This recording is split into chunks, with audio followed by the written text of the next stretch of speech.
তোর কি হয়েছে রে? কিছু না, ঠিক আছে। কিছু তো একটা হয়েছিল। না না, এমনি যদি চলতে থাকে তাহলে তো ঝামেলা আছে রে। তোর তো কি হয়েছে ক? তোরা থাক, তুই আসছি। আরে কই যেতেছিস? এই থাকো। শুন না, আসসালামু আলাইকুম। ওয়ালাইকুম আসসালাম। অনুমতি দিলে একটা কথা বলতাম। জি বলেন। আমি না আপনাকে দেওয়া সকল বাধা পালন করার চেষ্টা করছি, আলহামদুলিল্লাহ, সম্পূর্ণ হলে জানাবেন। ইনশাআল্লাহ। আর কিছু কি বলবেন? আসলে সবকিছু একদমই নতুন তো, তাই মেনে নিতে একটু কষ্ট হচ্ছে। কষ্টের ফল মিষ্টি হয়, এটা কি আপনি শুনেননি? জি। আসসালামু আলাইকুম। তোরে নিয়া লিখবো আমি প্রেমের কাহিনী।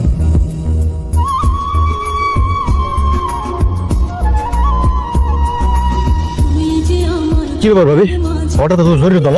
এসব কি হচ্ছে? আমি তো ভাবতাছি কি হইতেছে এইসব। হ্যাঁ, হঠাৎ করে ওসমানে এত পরিবর্তন।